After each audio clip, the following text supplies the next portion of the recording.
Hello everyone, I am doctor Preeti Kafekar, नवजात शिशु एवं बाल विशेषज्ञ। जब बच्चे को लूज मोशन होता है तो पेरेंट्स एकदम से डर जाते हैं, तुरंत उसे दवाई देना चालू कर देते हैं जिससे किसी तरीके से बच्चे का लूज मोशन बंद हो जाए। माँ का दूध पिलाना बंद कर देते हैं, ऊपर का खाना अच्छे से देते नहीं, बच्चे को अच्छे से उसे ORS नहीं पिलाते हैं। ऐसा करने से क्या होता है, बच्चे में जो है सीवियर डिहाइड्रेशन हो जाता है और काफ़ी बार कुछ ऐसे कॉम्प्लिकेशन हो जिसकी वजह से बच्चे को अस्पताल में भर्ती करने की ज़रूरत पड़ जाती है। तो आइए शुरू में आपको यह जानकारी देता हूँ कि हम किसे डायरिया कहते हैं, इसके शरीर पर क्या परिणाम होते हैं, इसके क्या कारण होते हैं, इसमें क्या क्या लक्षण दिखते हैं, इसके इलाज के लिए क्या करना चाहिए और कब हमें डॉक्टर को दिखाना ज़रूरी होता है। अगर आप लोगों ने आस्था अस्पताल का ये यूट्यूब चैनल सब्सक्राइब नहीं किया तो इसे ज़रूर कर लीजिएगा, क्योंकि यहाँ पर हम ऐसे वीडियो डालते रहते हैं जिससे आप अपने बच्चे का आसानी से इलाज भी करा लें और उनके स्वास्थ्य को बेहतर ही बना सकें। आइए हम लोग बात करते हैं किससे डायरिया करते हैं।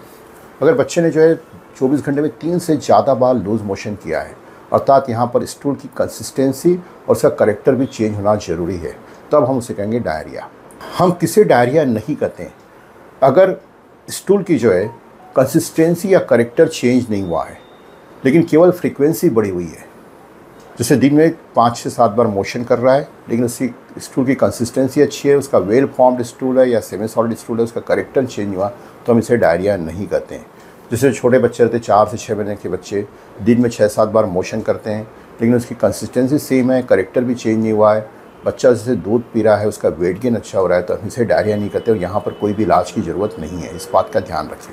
हम किसे डिसेंट्री करते हैं अगर स्टूल में ब्लड एवं पस दिखता है, साथ में बच्चे को बुखार आ है और एब्डोमिनल क्रैम्प्स मोड़ोड़ के साथ दर्द आ रहा है, तो इससे कहते हैं डिसेंट्री और ऐसे समय डॉक्टर को तुरंत दिखाना जरूरी रहता है। डायरिया लूज मोशन के शरीर पर क्या परिणाम होते हैं। जो डायरिया है ये एक बहुत ही गंभीर बीमारी है और आज भी भारत में जो है 5 साल के नीचे बच्चों की मृत्यु का तीसरा मुख्य कारण है वो डायरिया है। डायरिया से बच्चे के शरीर पर 2 परिणाम होते हैं। एक तो डायरिया से शरीर में पानी की कमी होती है, पानी और इलेक्ट्रोलाइट लॉस होता है, इसकी वजह से डिहाइड्रेशन होता है, काफ़ी बार जो है बच्चे की जान चली जाती है। और नंबर 2, डायरिया को हम न्यूट्रिशनल डिजीज़ भी कहते हैं। डायरिया में जो है पानी के साथ साथ जो है शरीर के न्यूट्रिएंट भी लॉस होते हैं और साथ में उसमें बच्चे अच्छे से खा नहीं खाते और शरीर की एब्जॉर्प्शन कैपेसिटी भी कम हो जाती है इंटेस्टाइन की। इसकी वजह से जो है बहुत सारे बच्चे जो है कुपोषण के भी शिकार हो जाते हैं, कुपोषित बच्चे और भी कुपोषित हो जाते हैं और काफ़ी बार इसकी वजह से भी जान चली जाती है। तो डायरिया से शरीर पर जो है 2 गंभीर परिणाम होते हैं, एक तो है डिहाइड्रेशन और दूसरा बच्चे का कुपोषित होना। अब हम बात करेंगे डायरिया किन किन कारणों की वजह से होता है। तो सबसे जो कॉमन कारण है वो है पेट एंड आर्टरियों का इन्फेक्शन, इसे कहते हैं एक्यूट गैस्ट्रोएंटेराइटिस। या वायरस, बैक्टीरिया, पैरासाइट से हो सकता है। ऐसी कौन सी वजह से जिससे बच्चे को जो है पेट का इन्फेक्शन होता है। बॉटल फीडिंग जो है सबसे कॉमन कारण है। जनरली हम जो है बॉटल की सफाई अच्छे से नहीं करते हैं, दूध पिलाने के बाद उसे अच्छे से स्टेराइल नहीं करते हैं, काफ़ी बार निप्पल में बैक्टीरिया वायरस जमा हो जाते हैं, निप्पल काले पड़ जाते हैं। साथ में बॉटल में जो दूध भर लेते हैं उसे बार बार 2-2, 3-3 घंटे के अंतराल में पिलाते रहते हैं। काफ़ी बार हम उसी दूध को गर्म करके पिलाते हैं। दूध एक बहुत ही अच्छा मीडियम होता है बैक्टीरिया ग्रोथ होने का, तो ऐसा करने से जो है बच्चे को इन्फेक्शन होने की संभावना बहुत ज़्यादा रहती है।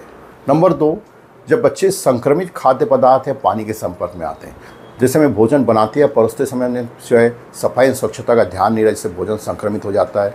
या बच्चे को जब हम बासी खाना खिला देते, पुराना बचा हुआ खाना या फिर आधा पका हुआ खाना, या स्ट्रीट फूड खिलाते हैं, या फिर होटल या रिसेप्शन में जाके खाना खाते हैं कभी, या फिर जो है ट्रेवलिंग करते समय, या फिर हम संक्रमित पानी के संपर्क में आ जाते तब ऐसा डायरिया होता है।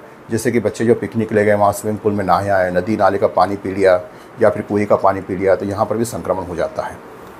दूसरा जो मुख्य कारण है बच्चों में जो है, बच्चे जो जानवरों के मल के संपर्क में आने से भी होता है। जैसे बिल्ली है, कुत्ते हैं, घर में रहते हैं, तो इनके संपर्क में आने से भी होता है। दूसरा मुख्य कारण है बच्चों को जो है बिना वजह के एंटीबायोटिक देना। एंटीबायोटिक देने से क्या होता है, हमारे जो गट के जो हेल्दी बैक्टीरिया है वो डिस्ट्रॉय हो जाता है और उसकी वजह से भी डायरिया होता है। तीसरा जो मुख्य कारण है फूड एलर्जी। हम 6 महीने के बाद अगर बच्चे को नया फूड दे रहे हैं, दूध दे रहे हैं, अंडे या पीनट दे रहे हैं, तो काफ़ी बार अगर बच्चे को एलर्जी तो इसकी वजह से भी डायरिया हो जाता है। तो यह सब जो है मुख्य कारण है जिसकी वजह से बच्चे को डायरिया होता है। डायरिया के जो है मुख्य लक्षण क्या है। बुखार जो कि साधारणतः 100-101 डिग्री तक रहता है, 1 से 2 दिन तक ही रहता है। उल्टी होना, कभी कभी बच्चे को जो है 1 से 2 बार उल्टी होती है तो उसके बाद में लूज मोशन की शुरुआत होती है, या फिर लगातार नौशिया जैसे लगना। बच्चे को भूख बिल्कुल नहीं लगना, पेट में दर्द होना, लगातार दर्द हो गया, बीच में दर्द उठ के आएगा। और साथ में बच्चे जो है बहुत चिड़चिड़पना करते थे, सुस्त रहते, थकान लगती या फिर हाथ पैर में दर्द भी होता है, ऐसे सब लक्षण भी देखते हैं। डायरिया की वजह से जो है शरीर में पानी की कमी होती है, इसे कहते हैं हम लोग डिहाइड्रेशन। तो उसमें हमें क्या क्या लक्षण दिखते हैं अगर शरीर में पानी की कमी हो जाती है। तो उसमें जो मुख्य लक्षण दिखेंगे, क्या बच्चे में बहुत चिड़चिड़ापन है, पानी पी रहा है कि नहीं पी रहा है, या बच्चा बहुत ही सुस्त है, बिल्कुल ही पानी नहीं पी रहा है, या उसकी जो है आँखें या तालू अंदर चली गई है, मुँह सूखा हुआ है क्या, बच्चे ने यूरिन पास किया कि नहीं किया है, या स्किन की टर्गर जो स्किन की इलास्टिसिटी जो लास्ट नहीं हो गई, अपन स्किन पिंच करके देखते हैं कि स्किन तुरंत वापस जाती है, थोड़ा जाने में समय लगता है। तो यह सब लक्षण हम जो है डिहाइड्रेशन के समय हमें सब दिखते हैं। हम कैसे समझ सकते हैं कि बच्चे को डिहाइड्रेशन हुआ है?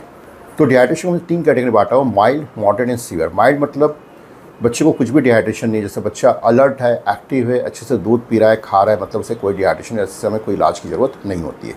मॉडरेट डिहाइड्रेशन मतलब मीडियम डिहाइड्रेशन, प्लस शरीर का जो है 5% वेट लॉस हो गया है। अगर 10 किलो का बच्चा है, 500 ग्राम वेट लॉस हो गया है।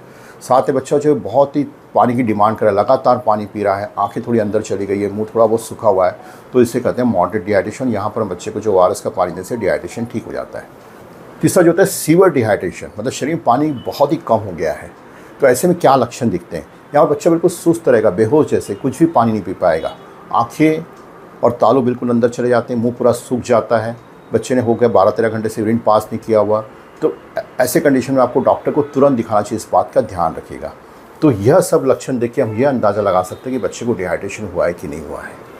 क्या हमें डायरिया के लिए कोई ब्लड या स्टूल टेस्ट कराने की ज़रूरत होती है? यहाँ पर कोई भी हमें टेस्ट कराने की ज़रूरत नहीं है। अगर डायरिया लंबे समय तक चल रहा है तब हमें टेस्ट कराने की ज़रूरत रहती है, इस बात का ध्यान रखें। अब हमें डायरिया के इलाज के लिए क्या करना है? यहाँ पर हमें 2 बातों का ध्यान रखना है। नंबर 1, डायरिया की वजह से शरीर में जो पानी कमी है, डिहाइड्रेशन में, उसका इलाज करना है और बच्चे को डिहाइड्रेशन से बचाना है। और नंबर 2, बच्चे को अच्छे से न्यूट्रिशन देना, जिससे बच्चे कुपोषण के शिकार ना हो। नंबर 1, डिहाइड्रेशन के इलाज और उसके बचाव करने के लिए हमें बच्चे को क्या देना चाहिए?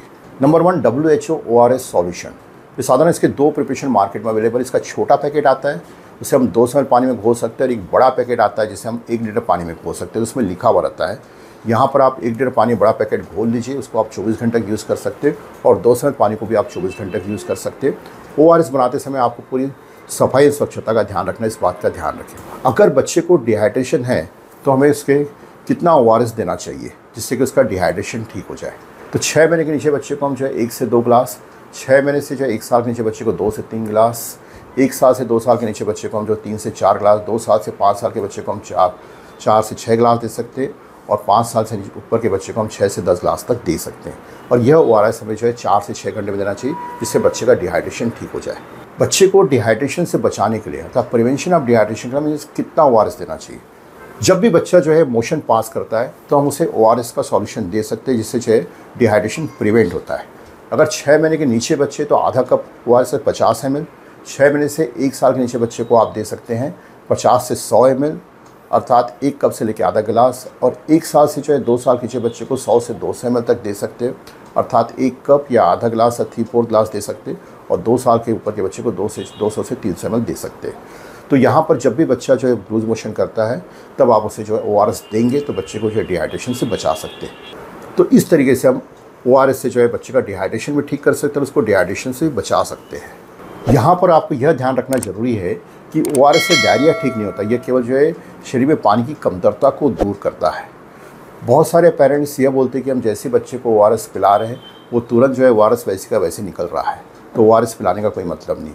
ऐसा सोचना बिल्कुल भी गलत है। अगर आपने बच्चे को ORS पिलाया और 10 मिनट के बाद ही मोशन कर रहा है तो जनरली जो ORS जो पानी रहता है वो शरीर में एब्जॉर्ब हो जाता है और डिहाइड्रेशन इससे ठीक हो जाता है, इस बात का ध्यान रखें। अगर ORS आपके पास अवेलेबल नहीं तो हम और क्या दे सकते हैं बच्चे को? हम यहाँ पर जो है शुगर सॉल्ट सॉल्यूशन दे सकते हैं। आप 1 लीटर साफ़ पानी लीजिएगा, उसमें 6 चम्मच शुगर डाल दीजिएगा, आधा चम्मच नमक डाल दीजिएगा और इसको अच्छे से मिक्स कर लीजिएगा। तो यह भी सॉल्यूशन आप जो है 24 घंटे तक यूज़ कर सकते हैं और इससे भी जो है डिहाइड्रेशन ठीक कर सकते हो बच्चे का। और हम क्या क्या सॉल्यूशन यूज़ करते हैं? साधारणतः यह देखने में आया है कि ORS सॉल्यूशन से बच्चे का डायरिया जल्दी ठीक नहीं होता और स्टूल की कंसिस्टेंसी भी जल्दी ठीक नहीं होती है। तो हम ऐसी कंडीशन में बच्चे को क्या दे सकते हैं? तो हम यहाँ पर फूड बेस्ड ORS सॉल्यूशन का यूज़ कर सकते हैं और उसमें जो है rice water with salt use कर सकते हैं। 50 ग्राम राइस लीजिएगा, उसको अच्छे से धो के इसको अच्छे से पाउडर बना लीजिएगा, उसको अच्छे से 1 लीटर पानी पकाइएगा और थोड़ा सा नमक डाल दीजिएगा उसमें। या फिर पॉप्ड राइस भी मार्केट में अवेलेबल, उसको क्रश करके उसका पाउडर बना के भी आप 1 लीटर पानी में डाल के ये बना सकते हैं और ये बच्चे को दे सकते हैं। इससे जो है डायरिया जल्दी ठीक हो जाता है और स्टूल की कंसिस्टेंसी भी जल्दी चेंज होती है। साथ में हम लस्सी विद सॉल्ट भी बच्चे को दे सकते हैं। और क्या क्या होम मेड सॉल्यूशन दे सकते हैं जिससे बच्चे को डिहाइड्रेशन ना हो? तो उसके अंदर कहते हैं नारियल का पानी है, नींबू का पानी विथ नमक दे सकते हैं, दाल का पानी विथ नमक दे सकते हैं और वेजिटेबल सूप भी हम बच्चे को बना के दे सकते हैं और इससे भी हम जो है डिहाइड्रेशन प्रिवेंट कर सकते हैं। अब हम लोग बात करेंगे nutritional management of diarrhoea. Diarrhoea में बच्चे को कैसा पोषण देना चाहिए जिससे उसकी जल्दी से रिकवरी हो जाए और वह कुपोषण का शिकार न हो, अर्थात उसके वजन और हाइट पर भी इसका प्रभाव न पड़े। नंबर 1, बच्चे को जो है लगातार हमें ब्रेस्ट फीडिंग कराना है, क्योंकि डायरिया के समय हम यह देखते हैं कि बच्चे कुछ भी खाने को नहीं देखता और माँ का दूध लगातार लेते रहता है। तो हम जो है लगातार हर 1-2 घंटे के अंतराल में बच्चे को जो है लगातार माँ का दूध देना चाहिए। इससे क्या होता है, बच्चे को पोषण भी अच्छे से मिलता है और बच्चे की जल्दी से रिकवरी भी आती है। काफ़ी बार जो हम स्टूल टेस्ट कराते हैं उसमें रेडिएशन शुगर पॉजिटिव दिखता है और हम माँ का दूध बंद कर देते हैं। ऐसा करना बिल्कुल भी गलत होता है, इस बात का ध्यान रखिए। तो किसी भी स्थिति में माँ का दूध बंद नहीं करना है। नंबर 2, अगर बच्चे को आप ऊपर का दूध पिला रहे हो, फार्मूला फीड, गाय का दूध, भैंस का दूध, यह बिल्कुल बंद करना है आपको, इस बात का ध्यान रखिए। और यहाँ पर आप जो है मिल्क के साथ जो है फूड का कॉम्बिनेशन आप दे सकते हैं और यहाँ पर अपने को होल मिल्क यूज़ करना है, मिल्क में कोई पानी नहीं मिलाना है, इस बात का ध्यान रखिए। तो मिल्क के साथ आप जो राइस दे सकते हो, मिल्क के साथ आप बनाना दे सकते हो, मिल्क के साथ आप सूजी दे सकते हो, मिल्क के साथ साबूदाना दे सकते हो। तो यह सब जो है फूड बना के दिन में 3 से 4 बार दूध पिलाने की जगह आप बच्चे को यह दें, इससे जल्दी रिकवरी भी हो जाती है। नंबर 3 जो है, डायरिया के समय जो है बच्चे को जो है ज़्यादा एनर्जी की ज़रूरत रहती है। तो ऐसे समय जो है बच्चे को हम जो स्टेपल फूड, जो घर में पका हुआ जो खाना खिलाते हैं, उसमें जो है एक्स्ट्रा जो हम फैट और शुगर मिला के उसको ज़्यादा एनर्जी दे सकते हैं। तो हमें यहाँ पर कौन कौन से ऐसे फूड दे सकते हैं जिससे बच्चे की जल्दी रिकवरी हो जाए और उसे ज़्यादा कैलोरी भी मिले। मूंग दाल की खिचड़ी आयल के साथ दे सकते हैं आप, जो है राइस मिल्क या राइस को जो है दही के साथ मिला के दे सकते हैं। फिर उसके बाद बनाना मिल्क या बनाना को दही के साथ मिक्स करके दे सकते हो। आलू, इसमें बहुत ज़्यादा स्टार्च होता है, डायरेक्ट बहुत अच्छा फूड है। पोटैटो लैंटिल बना के दे सकते हैं, मिक्स करके दे सकते हो आप। गाजर, इसमें बहुत ज़्यादा मात्रा में स्टार्च होता है, यह भी लूज मोशन के लिए बहुत ही अच्छा होता है, इसकी प्यूरीज बना के दे सकते हो। तो यह सब फूड जो है बच्चे को दे सकते हैं, इससे जल्दी रिकवरी भी होती है, बच्चे को अच्छी एनर्जी मिलती है। बच्चे को हमें खाने में क्या नहीं देना चाहिए, बच्चे को ग्लूकोज का पानी बिल्कुल नहीं पिलाना है, कोई भी स्वीट ड्रिंक्स नहीं देने का है, फ्रूट जूसेस नहीं देना चाहिए, साथ में जो कार्बोनेटेड ड्रिंक भी नहीं देना चाहिए, साथ में कैफीन और चाय, ये सब चीज़ें भी बच्चे को बिल्कुल भी नहीं देना चाहिए, इस बात का ध्यान रखें। नंबर 3, क्या हमें डायरिया के इलाज के लिए एंटीबायोटिक देने की ज़रूरत है? एंटीबायोटिक का डायरिया के इलाज के लिए कोई भी रोल नहीं होता है, क्योंकि अधिकतर ये वायरल डायरिया होते। अगर काफ़ी बार हम बच्चे को पहले दिन से एंटीबायोटिक देते तो काफ़ी बार एंटीबायोटिक से ही कुछ कॉम्प्लिकेशन होते हैं, उसकी वजह से बच्चे वॉमिटिंग करना चालू कर देते हैं। काफ़ी बार बच्चा जो लूज़ मोशन से ठीक होने वाला होता है उससे और भी ज़्यादा लूज़ मोशन लग जाते हैं और भी कुछ कॉम्प्लिकेशन आते हैं। तो हमें जो है एंटीबायोटिक बच्चे को बिल्कुल भी नहीं देना चाहिए, इस बात का ध्यान रखिए। नंबर 4, क्या हमें डायरिया के इलाज के लिए प्रोबायोटिक देना चाहिए? रिसर्च में यह देखने में आया है कि हम अगर प्रोबायोटिक दे दें तो डायरिया से जल्दी रिकवरी हो जाती है, तो हम यहाँ पर प्रोबायोटिक दे सकते हैं बच्चे को। वैसे दही बहुत ही अच्छा प्रोबायोटिक का काम करता है, इसे भरपूर मात्रा में देना चाहिए, इस बात का ध्यान रखें। नेक्स्ट जो है, डायरिया में बच्चे को हमें जिंक देना चाहिए। 2 महीने से 6 महीने के बीच में 10 मिलीग्राम, 6 महीने से ऊपर के बच्चे को जो है 20 मिलीग्राम, ये 14 दिनों को देना चाहिए। जिंक देने से बच्चे को फिर से डायरिया होने की संभावना कम हो जाती है। साधारणतः डायरिया कितने दिनों में ठीक हो जाता है? यह 3 से 4-5 दिनों में ठीक हो जाता है। अगर 3-4 दिनों के बाद बच्चों की जो है लूज मोशन की फ्रीक्वेंसी कम हो गई, बच्चा अच्छा एक्टिव है, प्लेफुल है, अच्छे से खाना खा रहा है, दूध पी रहा है, तो हमें कोई डॉक्टर को दिखाने की ज़रूरत नहीं होती है और यहाँ पर बच्चे रिकवर हो जाते हैं। कब हमें डॉक्टर को दिखाना ज़रूरी है? पर बच्चे की उम्र 3 महीने के नीचे और 1 से 2 बार भी लूज मोशन किया, या फिर 1 साल के नीचे का बच्चा, उसे लगातार लूज मोशन हो रहे हैं, बच्चा कुछ पी नहीं रहा है, आँखें और जो है तालू अंदर चली गई है, बच्चे का मुँह सूख गया है, या फिर जो है बच्चे में सीवियर डिहाइड्रेशन के लक्षण है, बच्चा बिल्कुल सुस्त है, बेहोश जैसे हो गया, आंखें अंदर चली गई, पूरा मुंह सूख गया, बच्चे ने 12 घंटे से यूरिन पास नहीं किया है, या फिर जो है बच्चा लगातार उल्टी कर रहा है, पानी या ORS बिल्कुल नहीं पचा पा रहा है, या स्टूल में जो है ब्लड या पस दिख रहा है, बच्चे को बहुत दर्द हो रहा है, पेट में दर्द हो रहा है, क्रैम्प्स आ रहे बार बार, या जो है बच्चे को 6 से 7 दिन के बाद भी जो है लूज़ मोशन बनी हुई है, बच्चा कुछ खा पी नहीं रहा है, उसका वजन बहुत ही कम हो गया है, ऐसे सब कंडीशन में हमें डॉक्टर को दिखाना ज़रूरत है, इस बात का ध्यान रखें। दोस्तों, मैं आशा करता हूँ इस वीडियो में डायरिया के बारे में जो जानकारी दी होगी, इससे आप अपने बच्चे के घर में आसानी से इलाज करा सकते हैं और ज़रूरत पड़ने पर डॉक्टर को भी दिखा सकते हैं। इस वीडियो को लाइक करिए, अपने दोस्तों और परिवार के साथ शेयर करिएगा, साथ में चैनल को सब्सक्राइब भी करिए, जिससे आपको आने वाले वीडियो के बारे में जानकारी मिले। Thank you.